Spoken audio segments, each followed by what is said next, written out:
Salam, senang sekali hari ini merupakan tayangan yang ke-100 dalam program satelit Saat Teduh 5 Menit, dan kita memasuki bagian ke-10 dari 10 pelajaran tentang pencobaan.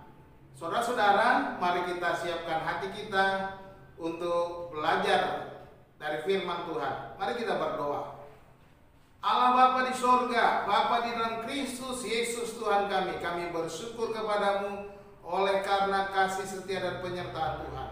Dan hari ini kami buka hati dan pikiran kami untuk belajar bersama-sama di bawah kakimu, belajar firman Tuhan.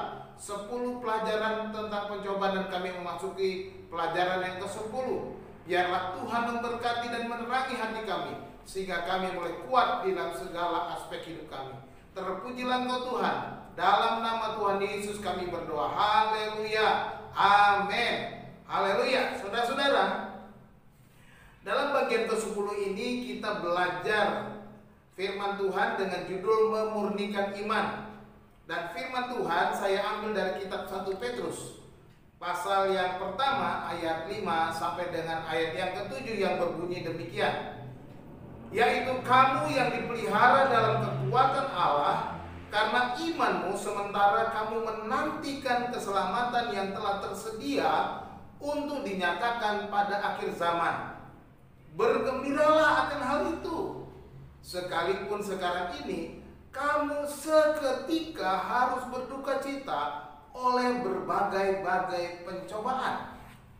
Maksud semuanya itu ialah untuk membuktikan kemurnian imanmu yang jauh lebih tinggi nilainya daripada emas yang fana, yang diuji kemurniannya dengan api, sehingga kamu memperoleh puji-pujian dan kemuliaan dan kehormatan pada hari Yesus Kristus menyatakan dirinya. Haleluya, puji nama Tuhan.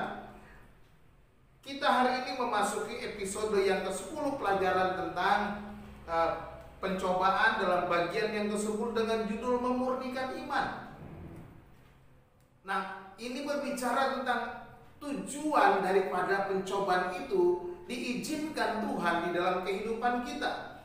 Jadi kita dalam episode yang ke-10 ini kita belajar tentang apa sih maksud Allah mengizinkan pencobaan itu kita hadapi.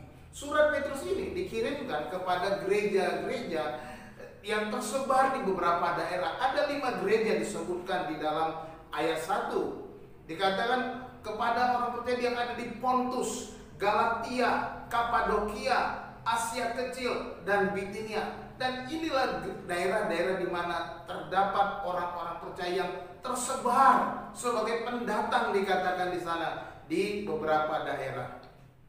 Nah, saudara-saudara, kelima daerah ini merupakan daerah-daerah di mana gereja-gereja atau orang-orang percaya mengalami aniaya-aniaya yang cukup berat, sehingga Rasul Petrus menyurati mereka agar mereka dapat terhibur dan mereka dikuatkan meskipun berada dalam pencobaan, berada dalam aniaya, berada di dalam tekanan. Perhatikanlah penghiburan yang diberikan di dalam suratnya ini. Petrus langsung menyurati dalam awal suratnya di dalam ayat 5 dan 6 dan 7 yang kita sudah baca. Dalam ayat 5 dikatakan, kamu yang dipelihara dalam kekuatan Allah. Saudara, dikatakan bahwa orang percaya dipelihara dalam kekuatan Allah sekalipun menghadapi pencobaan. Sebab di dalam ayat sebelumnya, dalam ayat kedua dikatakan, kamu telah dipilih sesuai dengan rencana Allah.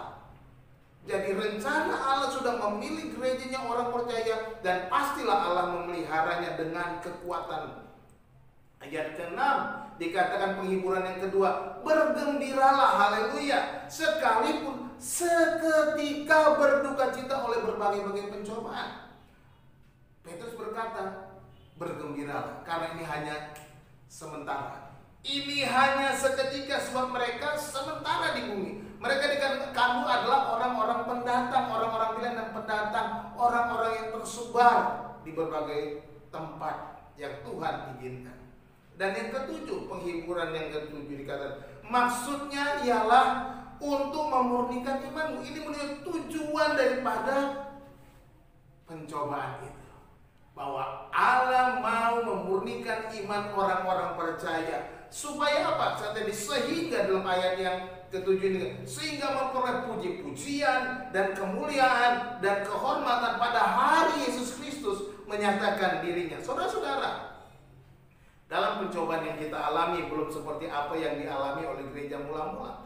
Mereka dianiaya dengan dibakar hidup-hidup. Ada yang dijadikan obor penerang di malam hari jalan-jalan kota. Ada yang diseret dengan kuda. Dan dalam keadaan itu mereka diingatkan untuk tetap bergembira, bersyukur. Dengan demikian mereka telah menyatakan kemurnian iman mereka kepada Tuhan. Apapun yang sedang kita alami saat ini, ingatlah, Allah sanggup memelihara hidup kita. Yang kedua, pencobaan ini hanya sementara, seketika lamanya. Dan yang ketiga, iman kita akan muncul nilainya lebih berharga daripada emas yang fana. Tuhan Yesus memberkati saudara. Salam.